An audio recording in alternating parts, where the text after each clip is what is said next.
Bonsoir à toutes, bonsoir à tous. Bienvenue à CSP Time numéro 33 avec notre invité ce soir, Nicolas Caraquillo, l'ancien arbitre de Pro A. Nicolas, merci d'avoir accepté notre invitation. Bonsoir. Merci. Merci de m'avoir invité. Bonsoir à tous. Et pour nous accompagner, évidemment, le spécialiste basket du Populaire du Centre, j'ai nommé Mathieu Marot. Mathieu, bonsoir. Bonsoir à tous. Alors, pour ce deuxième quart-temps, nous allons nous attaquer à l'actualité du Limoges CSP, mais l'actualité extra-sportive. Elle est tout aussi chargée que l'actualité sportive, voire plus. Alors Mathieu, on va faire peut-être un petit point. Aujourd'hui, on sait que les choses ont avancé, les choses avancent, mais il y a une date limite, il y a une date qu'on attend, c'est celle du 18 mai. Alors qu'est-ce qui va se passer le 18 mai? Je pense qu'aujourd'hui, on a tous compris ce qui allait se passer maintenant dans les prochaines semaines pour le Limoges CSP. Pour rappel, Yuri Verrieras et ses équipes ont décidé de quitter leurs fonctions au 30 mai. Olivier Bourguin, le directeur sportif, est parti. Donc Céline Forté va prendre le pouvoir. Maintenant, on le sait depuis quelques temps. Maintenant, il faut encore attendre cette date du 18 mai. C'est tout simplement parce que c'est à cette date qu'ils vont officiellement prendre leurs fonctions, que la bascule va s'opérer, qu'ils vont prendre le contrôle opérationnel du club à tous les niveaux, qu'ils vont pouvoir installer un nouveau directoire, un nouveau conseil de surveillance, même si au conseil de surveillance, Céline Forté est déjà présidente du conseil de surveillance, mais c'est juste une question de réglementation en fait. Ça va être officialisé la prise de pouvoir de Céline Forté le 18 mai. Sauf que bon, on est encore dans l'expectative sur encore les personnes qui vont être là. Bon, ça, on va y revenir. Nicolas, qu'est-ce qu'elle vous inspire, vous, cette prise de pouvoir de Céline Forté? Alors, moi, déjà, je voudrais tirer un coup de chapeau aux joueurs parce que, vu la saison qu'ils ont depuis le début de l'année et vu le bordel qu'il y avait sur l'extra sportif, je me dis qu'aujourd'hui, vu leur classement, mais on en reparlera après, c'est bien. À un moment donné, il faut arrêter tout ça. Bon, heureusement, pour les spectateurs, il y a des résultats et puis il y a le basket à Limoges.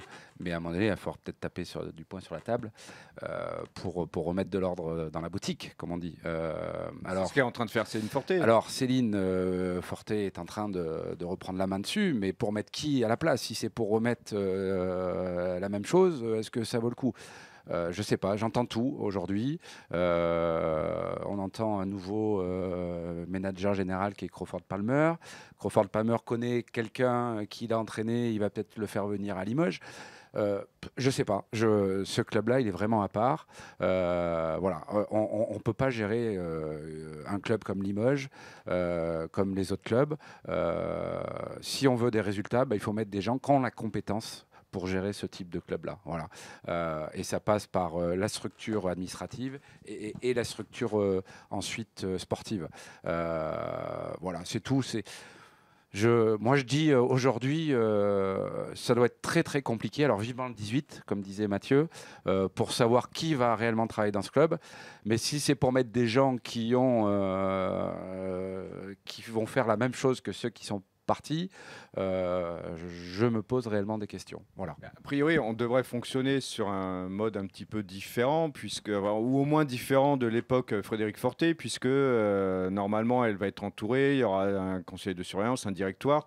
Elle ne sera pas présente, elle l'a dit, physiquement tout le temps à Limoges, puisqu'elle continuera à habiter à Caen.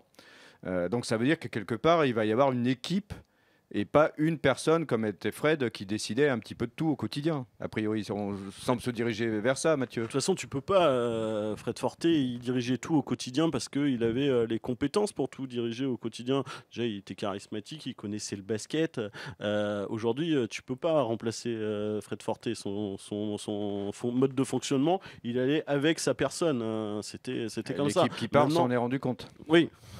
Oui, ils ont voulu remplacer comme ça va aller. On fait non, ça va pas. Ce mode de fonctionnement, il allait parce qu'il y avait une personne comme Fred Forté, qu'on aime ou qu'on n'aime pas. Son fonctionnement, c'était le sien. Il était dans tous les rouages du club, en fait. Il avait la main sur tout parce qu'il avait compétence pour. Maintenant, il va falloir tourner cette page. C'est plus possible. Donc, je pense que c'est une Forté. On va voir ce que ça va donner. Visiblement, elle va installer un directoire avec 5 personnes, avec une partie juridique, une partie administrative, une partie marketing et même une partie sportive pour de représenter au directoire. Bon, les noms commencent à être connus. Maintenant, on va voir comment tout cela va fonctionner. Il faut que ça fonctionne en équipe. Un directoire, c'est un peu comme une équipe. On l'a vu, le dernier directoire du CSP avec Stéphane Ostrowski, Manuel Diaz et j'ai perdu le nom. Et non, Yuri Verieras. Et Yuri Verieras, on a bien vu que... T'avais déjà oublié Yuri. On a bien vu même que... pas parti. On a bien vu que le mode de fonctionnement, ça n'a pas marché entre les trois. Donc là, il risque d'y avoir 5 personnes au prochain directoire. Il faut que ces personnes s'entendent. C'est une forte part de décisions qui doivent être prises de manière collégiale. On va voir ce que ça va donner. On va voir comment ces 5 personnes, si elles sont effectivement 5, vont s'entendre pour gérer le Limoges SP. Et puis je voudrais juste rajouter, on en a marre du copinage. La compétence avant le copinage, s'il vous plaît. Voilà. Alors après qu'il y ait des anciens qui reviennent, pourquoi pas, et je pense que c'est important, mais aujourd'hui, il faut mettre des gens qui connaissent le milieu du haut niveau, parce que c'est bien spécifique, et puis surtout d'éviter d'aller chercher des gens, parce que, comme je disais tout à l'heure, parce que je le connais, j'ai travaillé avec lui, que ça sera plus facile. Non. Aujourd'hui, moi je suis désolé, le haut niveau, on a besoin d'avoir des résultats, d'autant plus à Limoges. Donc à partir de là, attention à qui on va les prendre, et surtout sur le côté sportif, parce que quand je vois les résultats de François Perronnet aujourd'hui, je dis que ça serait bien de peut-être pouvoir le conserver. Alors en 1 ou en 2, je ne sais pas, mais au moins conserver Il y a des choses qui font que ça va être compliqué quand même. Bien sûr, quand vous avez été coach, quand tu as été coach principal et qu'on te dit écoute, on veut bien te prendre et puis on va te mettre numéro 2, je peux comprendre. Mais sauf que François Perronnet est quand même quelqu'un qui bosse. Moi, il me fait penser à Fred Sarr il y a 20 ou 25 ans, que c'est un bosseur fou, et qu'on va laisser encore partir quelqu'un. Alors, il est annoncé avec Philippe Hervé à Chalon. Il est annoncé. Sur les dossiers, Nicolas. Non, mais après, on le sait, parce que quand vous avez quelqu'un qui connaît le basket et qui sait bosser, moi, si j'étais coach, c'est clair que j'irais le chercher. Et c'est normal de la part de Philippe Hervé, quand on connaît son fonctionnement, qu'il a envie de récupérer François Perronnet. Bon, voilà. Alors, qui on va prendre un étranger, je sais pas. Parlons justement de l'encadrement sportif. On parle de Crawford Palmer. Nicolas, tu le connais, Crawford? Est-ce que tu l'as fréquenté? A priori, on peut considérer qu'il connaît le basket de haut niveau, puisqu'il est resté dedans, dans le milieu du basket depuis sa carrière de joueur. Il a travaillé avec l'équipe de France, il me semble. Oui, tout à fait. Ouais, il a travaillé à la fédération. Tu en sais quoi, toi, de Crawford? Bon, pas grand-chose, vous savez, c'est que des bruits. Après, il était après la fédération, il est parti à Chalon. Avec Jean-Denis, d'après ce que j'ai compris, ça a été compliqué parce que Jean-Denis, il est compliqué aussi. Donc, il voulait avoir la baguette magique. C'est une création de poste en plus.